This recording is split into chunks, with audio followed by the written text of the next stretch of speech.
This is Trend Following Radio, where great thinking comes alive. Nobel Prize winners, legendary traders, best-selling authors, and the pros that know what drive us irrational human beings. I am your host, Michael Covel. Not filtered, raw, honest. That's my passion.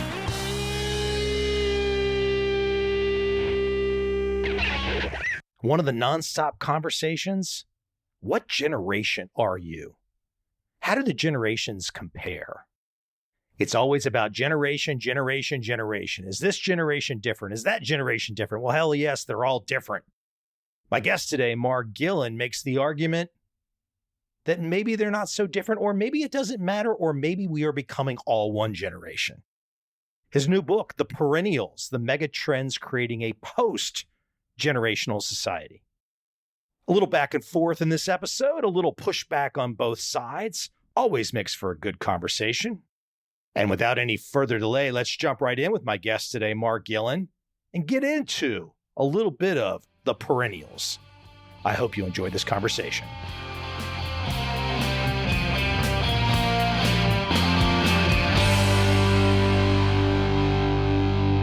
Usually, I do not start a podcast with the book title name. But today, I think it's important to bring up the word perennial, which I guess I've heard the word in some context, but I'd really not put a definition to it. But I like how you say this. You say perennials, people who are not characterized by the decade in which they were born, but rather by the way they work, learn, and interact with others. I would have to say that definition applies to me. I've got friends in their 20s. I've got friends in their 80s. I mean, legitimately, that's not only how you define this, but I feel like I'm an individual in terms of understanding history and understanding people and where they are. I'm very comfortable with that definition. I'm sure we might get into some more interesting and perhaps even controversial aspects to the whole process of where you're going here. But why don't you explain why this is so important to you, this word perennial and this concept that tries to get past the typical generational strata that we all know and love. I happen to be Gen X, by the way.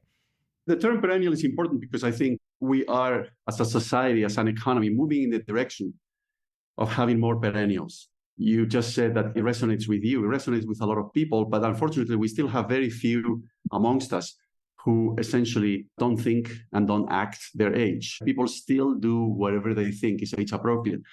And the argument in the book is that in order to cope with the changes that we see in the demography, in the economy, in technology, we need to become so much more flexible, and we need to be ready to learn throughout our lives as when we're young. We need to be ready to work beyond the usual age, because otherwise, I don't think with life expectancy going through the roof, we'll be able to pay pensions to everyone. We need to also be flexible about other aspects of life. So that is a perennial mindset that I propose in the book. Let me keep it at something really basic that people can relate to. So we all have these particular generations that we, quote, were born in that have been labeled. As I just said, I'm Gen X. Gen X, I would probably typically characterize as skeptical, which I am definitely skeptical. And I think that's coming out of going to high school during the Cold War. Then that ends. I mean, I thought in the early 1980s I was going to end up fighting somewhere. That was my thought going into high school. And then in my 20s and early 30s, seeing the dot-com bubble, then seeing the 2008 bubble, then seeing where we are today, these kinds of events, depending on how old you are, can often categorize and slot you in a certain way, or at least for a certain understanding. But like I said at the outset, I agree with the perennial concept. So speak to this idea, though, that we all are naturally caught up in the group that we are born into, so to speak. Well, the thing, Michael, is that I think generational groupings are very artificial and very arbitrary. And it is, by the way, a peculiarly American obsession. So this doesn't happen in other parts of the world as intensely as it does in the United States. And it all started, if you remember, with the contrast after World War II of the greatest generation, the one that went through the Great Depression and went through World War II, with the baby boomers, with, of course, the baby boomers being born into an affluent society that was plentiful and so on and so forth. And then ever since then, we've been labeling people in terms of different generations. But where is the boundary between one generation and the other? It's purely arbitrary. And then we assume that everybody who belongs to a certain generation is the same. which is, I think, a gross overgeneralization. How can we say that a millennial born in New York City has the same values, has the same expectations, the same aspirations as a millennial born in Iowa in a rural area? The whole thing is just not very methodical and not very scientific. It's just purely a categorization. And of course, as human beings, we're given to categorizing people into little boxes. And I think it is more detrimental than anything else. I'll share a little story that happened to me today. I was at a gym, I was training, and my training partner, she had not arrived. And so there was another trainer in this area of the gym that I recognized, but I don't know her. We just started chatting and she's like, oh, where's your partner? Da, da, da, da, da. I realized at that moment that we probably had a pretty healthy age gap, but she didn't act that way towards me at all. This wasn't any kind of flirting situation. It was just more like people talking to each other. I said what my age was, and she was surprised because, look, I'm not being cocky, but I'm in pretty good shape. It reminds me, here I am in Vietnam. I have this experience. And in her mind, having that conversation, she was not slotting me based on age. She was probably assessing me based on what was my physical prowess, because that's what she does. She's a trainer. But I think you're right about America. America does love to slot. There are some generational differences. We'll probably get into that today, but I think you're right about this slotting thing. And I do see less of it where I happen to be today. Yeah, well, I think that is a very powerful story, Michael. The fundamental point is that both of you were at the gym. You have something in common, your lifestyle. You like exercising. You like to essentially have a very active lifestyle. You're now in Vietnam. Well, that's more powerful. That's more important than any age differences that you may think about. And this is something that brings you together. And that's what I think we should be doing in the world right now, including the United States, which is looking for ways to bring us together, not to separate us. We talk about this political polarization, but we do it every day ourselves. It's not just the politicians. We do it ourselves every day. We're constantly looking at differences between people when we should be looking at commonalities. Let me jump into something that I don't know if it's controversial or not, but it's a point that you make in your work. And I'm curious for you to add some meat to the bones, so to speak. But you talk about, for example, I guess we're in this example, maybe we're speaking of America, maybe we're speaking of other countries, perhaps it's just all countries. But you were talking about age discrimination. Here we are, we're talking about this concept of perennials where age should not really matter. And then they bring up age discrimination. I guess it brings most people to the point of asking, for example, what would be good examples of this that are happening where we can all agree that's wrong? The problem is that because we tend to attribute certain patterns of behavior to people of a certain age, then it is quite likely that we will engage, if not in discrimination, at least in bias. This can be very, very bad because we tend to assume, for example, that a 60-year-old is no longer capable of doing certain things. And once again, there are 60-year-olds that may be capable, and there are 60-year-olds that may not be capable. But we nonetheless assume that all 60-year-olds are the same, which again is a bias, which can become discrimination. For example, in the case of companies that get resumes or CVs for a particular job, and they immediately discard people above a certain age. That is wrong. It is illegal, of course, but it's also wrong. I mean, they're probably passing on very good talent that they might employ at their company. So it is a self-defeating attitude, I think, to discriminate by age. But what I can tell you is that age biases, if not discrimination, are so rampant in our society. They're everywhere. Okay, let me give an example, and you can fire back at me. I recall many years ago, I was taking a long-haul flight from America to Tokyo, and it was on United Airlines. And for people that know anything about United Airlines, it's a union shop. Generally, you're going to find on those long-haul flights, and I've talked to these attendants, so I know what the deal is, you're going to find essentially grandmas. And I'm not saying that in a pejorative way, but I'm just saying you're going to essentially find grandmas working these long-haul flights because it's a seniority thing, and that's how you get these gigs, and they're nice gigs, these long-haul flights. Whereas for all my Asian listeners listening today, everyone in Asia knows essentially how Asian airlines are staffed. It's a youth-centered thing. There's pros and cons to both sides. Where do we draw the line between making a decision, for example, a particular airline, let's say some Asian airlines, and they would choose to have younger staff, whereas the way American airline companies operate, typically with union situations, will have something opposite. Why are they both not right? or perhaps wrong, or you tell me how you feel when I lay out that example, because I really want to start to understand in a deeper way where we are on the age discrimination. Because, for example, I've got a father who's over 80 years old. He's still a practicing dentist. I don't think he feels discriminated against. But of course, there's going to be people that are. Help me to put some more meat on the bones. Also, as an international traveler myself, the contrast is very stark. The average age of cabin crew, depending on what the airline is or where it's from, is just stunning. But I think, first of all, these occupations, flight attendants or cabin crew, this is a very, very tiny percentage of the overall labor force. There are some arguments that could be made in that you need people who are fit to be in an aircraft cabin, just in case something happens. The argument could be made that quite on the contrary, what you need is flight attendants who are very experienced. But I don't want to get into that. I'm not an expert in airline safety. Take me to the broad examples where you see I need to understand. That's what I want to know from you. Well, the broader example is, why is it that most companies, when an employee turns 50, start thinking about ways to get rid of that employee and instead hire younger people? Okay, why do they do that? You probably know the answer. What is the typical reason most corporations do that? Well, the typical reason is that they are paid more than a 20-year-old. The other reason is that mistakenly, I think they believe that they can not learn anything new at that point in life, that they cannot learn the latest IT or the latest tools that they may have to use at work. It is true, however, that for certain physical occupations or of manual work, it makes sense to rotate people above the age of 50 in construction, for example, much earlier, into other kinds of jobs, perhaps office jobs. The more general point that I want to make is that I share with you your observations and the question marks that they raise in everybody's minds, including your own and my own. But once again, I think we need to not think about these issues in terms of age, but rather in terms of individual capability. Can those individuals perform the job according to the specifications that we would like or not? I think that is what's relevant. And when it comes to a dentist, as you said, well, it could well be that a 90-year-old dentist can perform the job really, really well.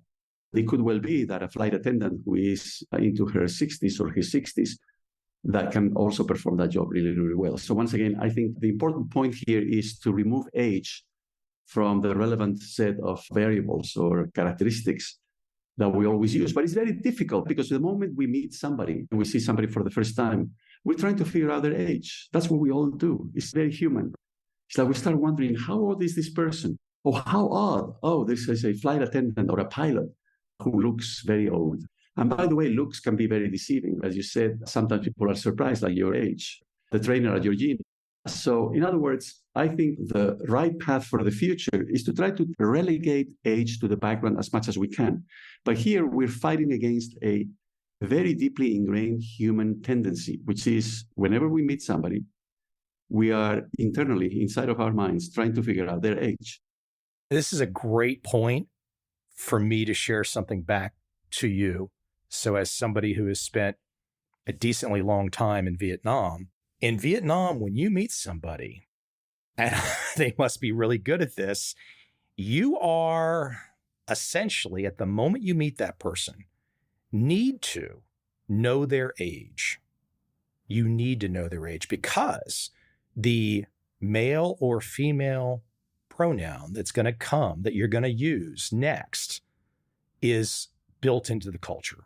You could talk about this with China. You have some writing and some insights about China and how they do it. But here in Vietnam, if I'm talking to, for example, this lady I mentioned today, I would need to use a pronoun for a female that's younger than me. If she would have been older than me, I would have needed to use a pronoun for a female older than me without ever knowing exactly how old she is because I've just met her. It's a fascinating concept. This is deeply ingrained respect. I live here. I respect the concept. I'm not talking bad about it at all, but that's part of culture. Oh, absolutely. I think it's even more. I think we are hardwired to be constantly thinking about the age of somebody we meet. I think it's evolution. I think it's probably because of mating. So trying to find an appropriate mate of about approximately one's age. That's why we're always trying to figure out age. And even when we're meeting somebody of the opposite sex or somebody whom, if you're straight in that case, we're also trying to figure out what the age is. I can attest to that as a qualifier. Exactly. But also when we're meeting, let's say I'm a man and I'm straight, I'm meeting another man whose straight relationship has nothing to do with mating. But I also want to figure out his age because maybe I'm thinking, well, I want to find out whether I'm in better shape or not for my age. I look at you, for example, Michael, and say, wow, he's in very good shape. He must be going to the gym every day. So if I find out that your age is younger than mine, then I feel good about myself. But if I find out or I figure out that you're older than I am, then I feel really bad about myself. You see what I'm saying? So I think it's a combination of mating and it's a combination of social comparison that goes on. To tackle these issues, these things are deeply hardwired, as you just said. I guess I want to give you a little more opportunity to explain as you and I talk about the deep-seated cultural biases that we have, which some might argue are perfectly fine and they see no reason to change. You might argue, hey, there's a better way. Well, everything is not fine because once again, people are struggling right now. They're struggling in the United States to cope with technological change, which requires more flexibility. Some people are losing their jobs when they're 50 years old and they cannot find comparable jobs. Maybe they have to accept working at a Walmart with a huge salary cut because of technological change. The new technologies that are coming along are forcing us to become more flexible, more nimble. But we still continue to compartmentalize our life. We only learn when we are young, then we work, then we retire. And that's not a model that helps us. Another way in which the model is not working is generally for women. As you know, the old model, where first you study, then you work, and then you retire, was designed for men, not for women. Because women, of course, most of them want to become mothers at some point, and that brings in an additional difficulty for them when it comes to coordinating motherhood with a professional career. And then we have 4 other collectivities, which are really, really big in the United States, that also I don't think are benefiting from the current system. So you have, for example, high school dropouts. So for whatever reason, they drop out from high school and they see that they cannot access the most attractive jobs in the economy. Or we have recovering drug addicts, or we have teenage mothers, or foster care children. Each of them had some adversity in their lives because of a decision they made or because a tragedy that visited upon them. They're not really benefiting from the current system. We need to make the current system so much more flexible for those groups of people. Groups of people, I would add all women, because the current system doesn't really work for them. I would guess that some people listening agree with you. And I would guess some people listening disagree with you. And some people listening are saying, well, hey, hold on. The concept of attempting to find a mate, have a nuclear family, have children, that this concept works well. If there are people, and there are, that are outside of that system or have taken other choices, there needs to be some way to assist. Does the system that we have seen, so to speak, the system of attempting to mate, attempting to have a family, attempting to have children, getting to old age, passing on, do we need to blow up that system entirely? That's a great question. I'm not expecting, by the way, everybody to agree with me because the book proposes a very, I would say, ambitious agenda for the future. But no, we shouldn't blow up the entire system just because of this. But we should acknowledge that I think collectively we would be better off. I think we would be better off because there's too many people right now struggling. And it will be good for the economy, for example, if we have more people who can take full benefit of the training and learning and education that is available in a country such as the United States. I think we're going to have a stronger economy in the future and everybody will benefit from that. So the situation right now is such that the current system doesn't fully, if you allow me to put it this way, doesn't fully utilize the potential of everyone in the country. And therefore, we're underperforming as a country. That is my point. So where do we go when it comes to personal choice, decision-making, autonomy? Meaning people wake up, there's plenty of stories of people overcoming, there's plenty of stories of people not overcoming. But ultimately, I guess what I'd like for you to unpack, look, America is a place where there is a lot of government assistance. I'm going to put my chips on the table. There's way more government assistance in America that I think is healthy compared to, for example, the country that I'm in, which doesn't have that. So in turn, I think I live amongst, quote, hustlers, people hustling a lot more than I see in my home country.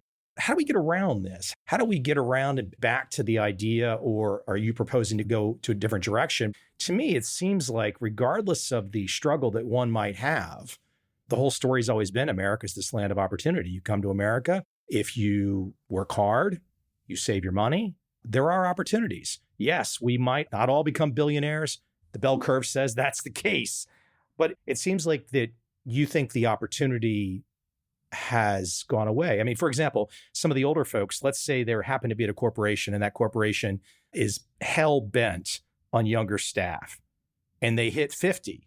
I guess my thought would be, what the heck were these people looking at while they were in their 40s? Did they realize their company was this type of company? Were they putting themselves in a position to be flexible if they got the axe, so to speak? So I guess this is part of my pushback on you is the individual choices versus perhaps the government assistance choices. Am I thinking about this wrong? No, absolutely. But I actually believe, Michael, that we agree. So I am not proposing in any way that we suppress or that we constrain individual choice. In fact, when I argue in the book, for example, that we should make more opportunities available to people, let's say above the age of 60 or 70 for working, I always add, if they choose to do so. So I'm all for individual choice. I'm actually a liberal from that point of view in terms of individual choice. I also agree with you in that this is not about adding more government programs. It's actually about reforming the way in which the government works.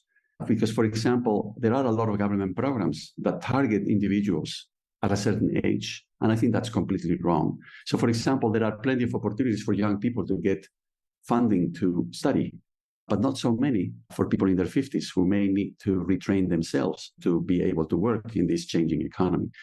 So I'm not advocating at all. I'm probably as concerned as you are about where this process of borrowing money is going to finally end in the United States.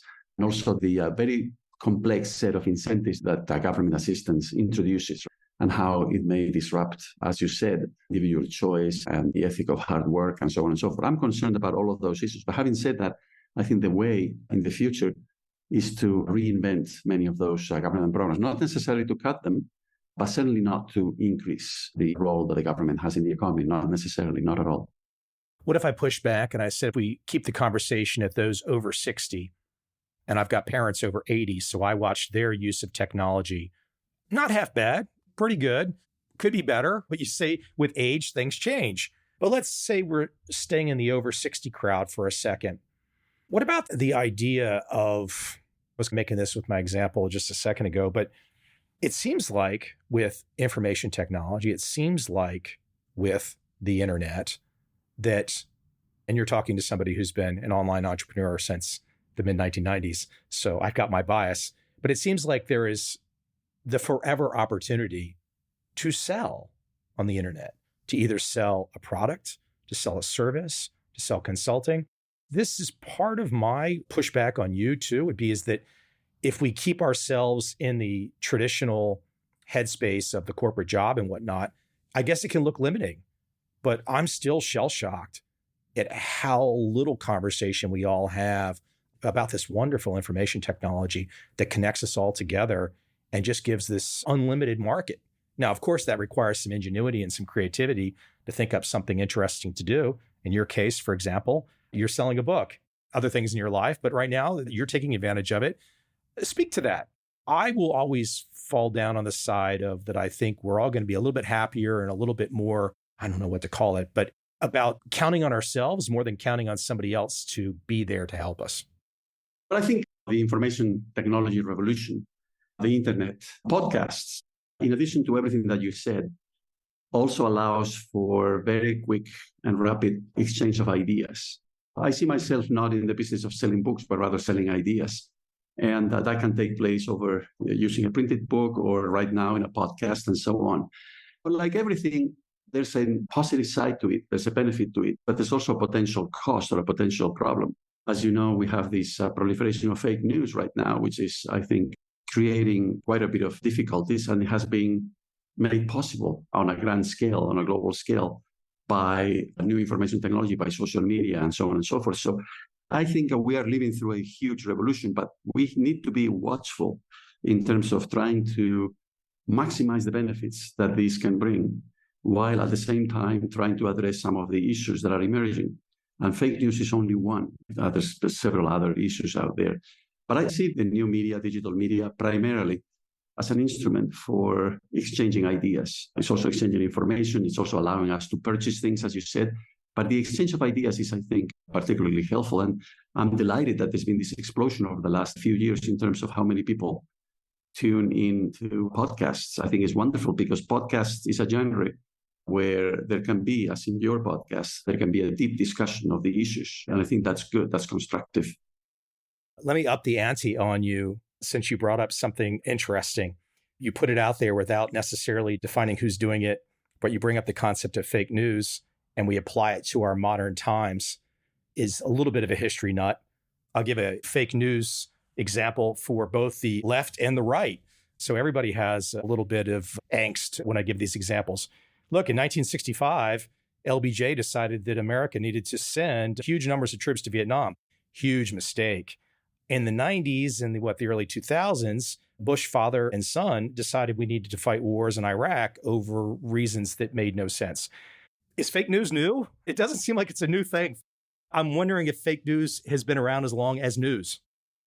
Oh, they've been around forever, for sure. But what the technology now, this digital technology, social media and so on, enable is, I think, novel, is completely new, which is that effortlessly people who want to pollute an audience with fake news can do so at very low cost and very, very quickly. And the fact that we're all interconnected on social media propagates or helps to propagate those fake news very, very quickly, to the point that as the propagation, through the networks of people goes on, people start assuming, it must be true if a friend of mine sent it to me. You see what I'm saying? So I think the change is in terms of the scalability of it and the speed. It's a scalability and speed. But fake news, as you correctly pointed out, have been around for a long time. I mean, politicians of all kinds have always tried to deceive public opinion in their favor. Absolutely. Even a conversation like you and I right now, we could have this conversation. I say something, you say something. Some enterprising individual out there could then listen to half of a sentence and think they understood what we were talking about in 1 hour, or they could cut out 1 minute out of context and put it out there on the internet, and they would miss the entire point of what we're talking about. Oh, absolutely. Yeah, so there's no doubt that exists. I think it brings up an interesting side tangent. Maybe you might have some insights about how you do it. You make me think about, how do I manage as a Gen X guy? How do I manage having half my life no internet, half my life with internet? How do I manage my understanding of information? How do I manage what is and what is not? I think a significant number of people have a system they probably use, whether they've written that system down or it's just instinctual, to understand what's real and what's not real. And it's always going to be never foolproof. And then there's going to be some people that probably are just terribly trusting on almost every issue. And if they're throwing information, they're just going to buy into it hook, line, and sinker. This would be what I guess is affectionately known as the NPC these days. So it is definitely a challenge. How do you manage information flow in trying to know what's real and what's not real? With some difficulty, I should say, because sometimes you find all of these information or arguments on the web. And sometimes I hope that actually it's true because I find it appealing.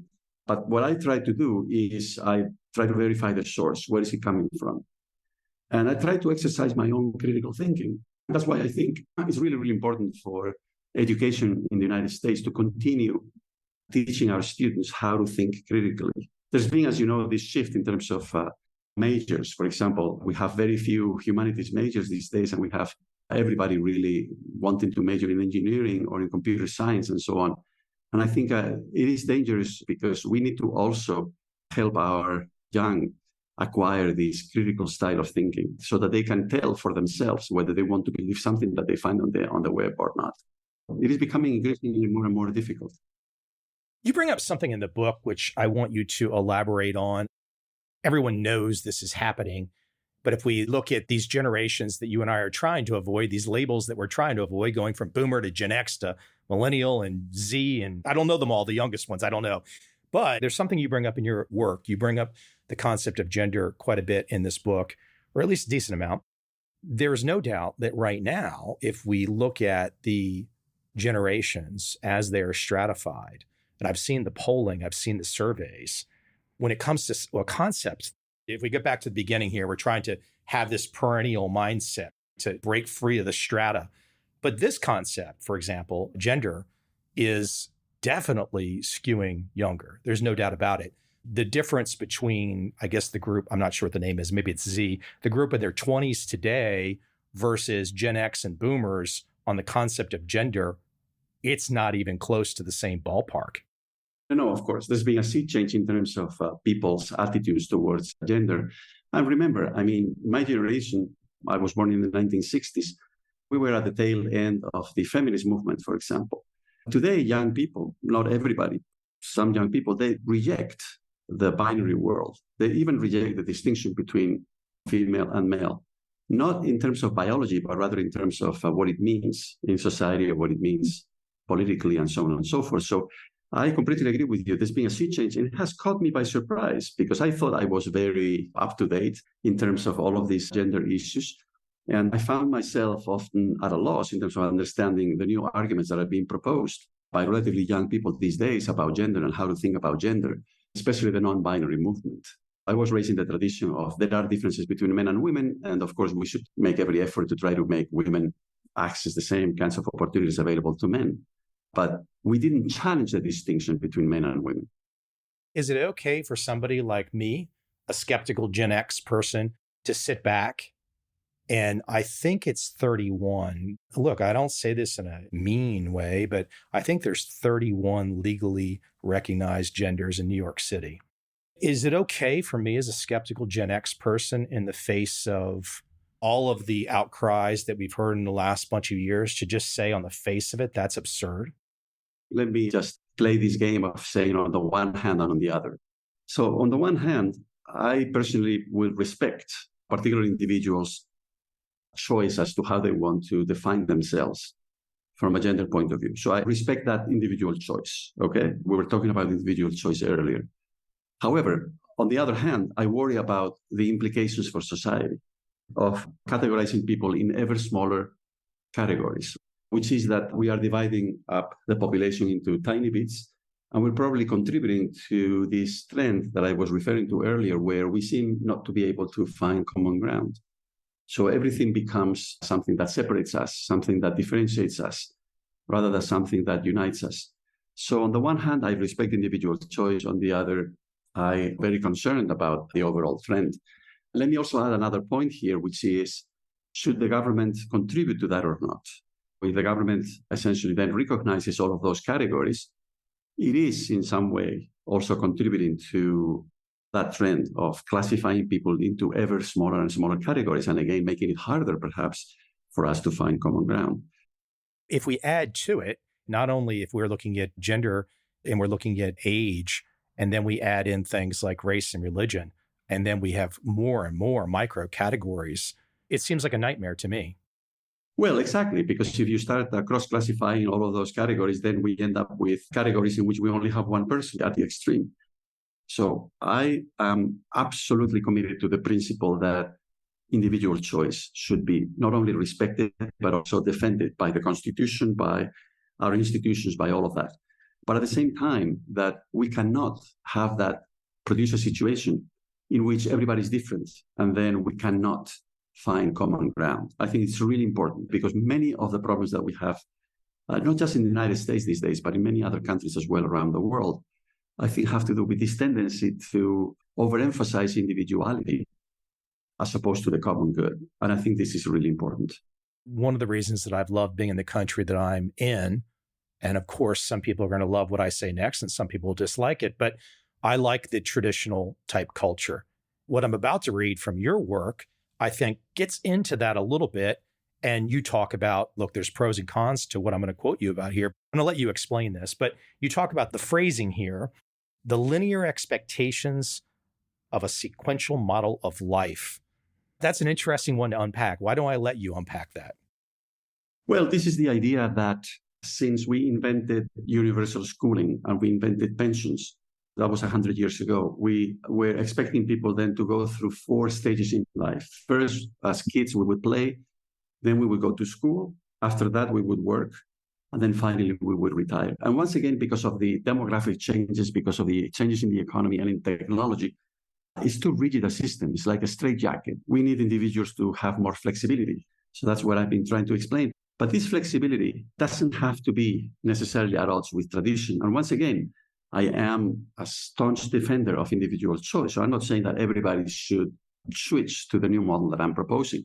If people want to follow the more traditional path, let's say they work, they establish a family, they have kids, they somehow retire so that they can enjoy more time with their grandchildren and so on and so forth, that's perfectly fine. But we need to also recognize that a lot of people these days who, for example, don't want to have children. And that's something that I think should also be respected as a part of that principle of individual choice. As we talk about this idea, the linear expectations of a sequential model of life, one thing that strikes me is female biology. I mean, this drives it all. Ultimately, when it comes to female biology, there's an endpoint in terms of producing children. There's only so far you can go. And we all know that the earlier ladies can have the children, the better it is for their health, ultimately. This is a real challenge. That's how we've evolved society, essentially, is on the back of female biology. Would that be a fair assessment? Oh, no, absolutely. I mean, biology is biology, and there is an age element to it that it affects women more so than men when it comes to reproduction. There's no question about this. What I think where the discussion is, where the debate is, in terms of how do we structure careers, for example. So the way it is now is that unless you get promoted early on when you're young, it's very difficult to reach the top. So you have to get promoted when you are in your late 20s and your early 30s, at most in your early 40s. Otherwise, you don't make it, for example, at corporations. Well, that is exactly when women, or many women, would like to have children. And necessarily that's going to slow them down because, well, having parenthood imposes more on women than on men. And I guess as men, and I'm speaking for myself, maybe we never do as much as we're supposed to do to help women in that respect. So I think the problem is not the biology. That's a given. The problem, I think, is how we've structured careers, how we've structured labor markets, which is not in a way that is friendly to women. That is the problem, I think. You have the one statistic here early on in your work, 18%, which is the proportion of American households that constitute a nuclear family with two married parents and at least one child under the age of 18. That's in 2021. So it's 18% right now, down from 40% in 1970. And I guess also, just to clarify there, because I think some people would kick in the butt for not, in America, for example, you really have to look at different groups too, because not all groups are the same. For example, I think it's the Asian families are probably the highest percentage of nuclear families. Black single moms is off the charts. So yeah, this becomes even more interesting and more complicated about how does one move forward when not all groups in a place like America act the same. No, absolutely. There are major differences by ethnicity. There are also major differences by income. This is just another complication of the picture, and it just gets even more complicated. And once again, it makes it even harder to impose one single model on everyone. Whenever you try to impose one single model on everyone, you're always going to find that it helps certain people, but it doesn't help others. And as you correctly pointed out, all of these differences by ethnic group in the United States make it much harder to impose one single model. Why don't you explain something earlier? I had brought up the topic of gender, and you've talked about this in your work. You obviously wanted to make a point with it. Why don't you run with the concept of gender and China? Why don't you make your point that you were making in your work? I thought it was interesting. Well, China is a very peculiar country. China is, first and foremost, a country that has been ruled by a communist bureaucracy for more than half a century now. But it is a country with a long history, and it's a country that in so many ways is at odds with that communist ideology, because it is a country where, as you know, capitalism is a way of life, meaning having markets, and there were merchants in China for thousands of years. There is this clash, I think, in contemporary China that makes it so fascinating. But at the same time, what we've always had is these draconian government policies in China. I mean, they had the Cultural Revolution, they had more recently the one-child policy, and all of this has had enormous consequences on the Chinese economy and the society. One of them has been this imbalance between men and women. So you have amongst the younger age groups, you have about 25% more men than women in China. And that's because when people were constrained to just having one child, there was this strong preference for having a male. It was a strong cultural preference.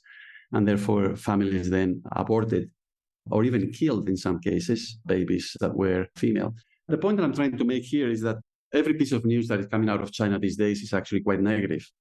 And it is, I think, there is this basic inconsistency, incongruence between the culture there and the way people feel, the fact that the country is being ruled by a communist bureaucracy, which is, I think, becoming very, very quickly anachronistic. It's becoming something that doesn't fit with what the Chinese people really want. You might laugh at this or you might want to kick me in the butt, but I have a sneaky suspicion across some of the countries that, let's say, Western democracies don't like. Their retort might be, hey, hold on. If you guys are really being honest, the bureaucracy of America and the bureaucracies of Western Europe sort of look like communist bureaucracies as well.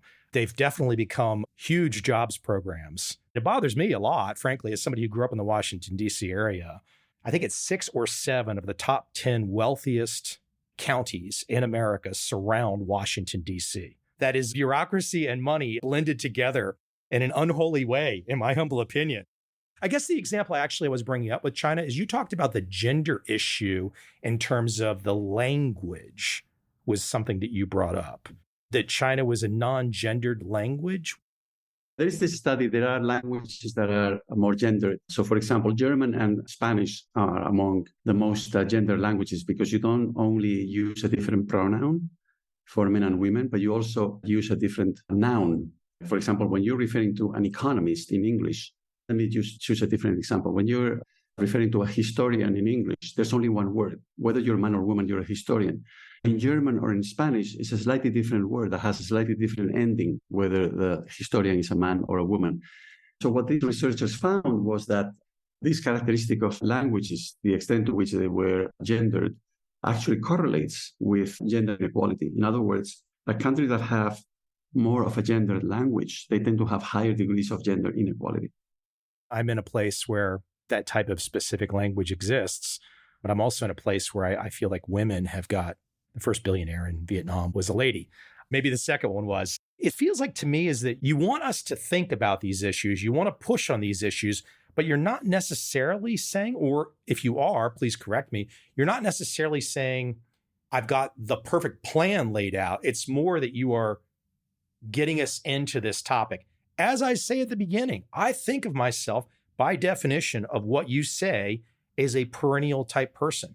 But I know plenty of people that could never deal with that concept. Yeah, well, I want to wake people up from their complacency, essentially. As I said at the beginning, given that I respect individual choice, I don't want to impose my solution on them, but I want to bring to them the issues that I see and how certain people are really suffering and struggling right now with the current system. But once again, I'm in favor of flexibility, and I'm absolutely in favor of individual choice because I think it is fundamental to the human existence. We really have to fight and preserve that individual choice. Let me just make one point because we had a lengthy discussion about government bureaucracy, and I completely agree with you. Whenever governments start spending money, they create interests. That's the phenomenon that you see around Washington, D.C. It's all of those government contractors, essentially. And there's a huge wealth that is being generated as a result of that. In fact, I'm sure you've noticed that whenever there's a recession in the American economy, the one metropolitan area in the U.S. that suffers the least during a recession tends to be the Washington, D.C. metro area because there are so many government contractors there. And of course, the government, if anything, starts spending more during a recession rather than less, unlike the rest of the economy. In 2008, the Washington, D.C. area suffered, maybe someone's going to find some stat to say that I'm wrong, but as far as I know, suffered no real estate downturn in 2008, the Washington, D.C. area. You're exactly right. Government contracting is countercyclical. This is very clear. I think your general argument about being suspicious of government bureaucracy, I think is a very healthy one. First of all, I do believe that the government can help in certain areas and should help in certain areas, but there's always the chance of the government bureaucracy running amok. We know where that ends. That ends in tyranny, that ends in certain things that are not good. I think there is this tendency amongst politicians that all they want is a bigger pie. They want more resources. They want bigger programs and all of that. Even Republicans, by the way, at the local level in particular, as they go to Washington and they're trying to get as many resources as they possibly can for their constituencies, which is to be expected. But that's the tendency. And I think we have to fight against that tendency. We do have to be suspicious of a growing government. Beginning of the United States, more than 200 years ago, that's exactly what motivated the people who were involved in the founding of the new nation. They wanted to set some limits to the growth of government because they felt that it could degenerate into tyranny. What they outlined and what they set up, let's see if it works out in the long run. We have reached some interesting points in terms of the government size and whatnot. The book, The Perennials, the Megatrends Creating a Postgenerational Society. You indeed do wade into the deep end. Many topics. We could keep pulling these apart for a long time. We've given people a decent understanding of where you go in your work, but people should definitely check your book out. Hey, is there a website you would like to send people to? I do have a website. So it's my first name and then a hyphen and then my last name, Guillén.com. But it's actually better. I think I would encourage your listeners to log into LinkedIn and to get connected to me, because that way then we can also exchange messages and so on. I think just on the basic level of that basic first definition of perennial, I'm right there in that same headspace. In a way, it gave me a slot to fill myself. Look, we could get into a lot more depth in terms of solutions and all that stuff. There might be agreement or disagreement or whatever, but the idea of grouping people based on behavior and likes and dislikes and all that stuff versus just age, I love that. Absolutely. And by the way, it's very relevant to the upcoming presidential election. People, I think, are exaggerating when they are talking too much about the age of the candidates. They should be thinking about what is it that they're proposing that they're going to do if they win the election. Take it a step further. Old people vote. So if young people don't like it, then you better go vote more, because old people live to vote, especially in America. That is sacred right for folks. So all you have to do is go to the polling stations in America on voting day, and it is blue hairs up and down the sidewalks. So people don't like that. They're going to have to go compete with that. That's just life. Absolutely. Great stuff. I appreciate you coming on. Thank you. Well, thank you, Michael. It's been an honor to have this conversation with you.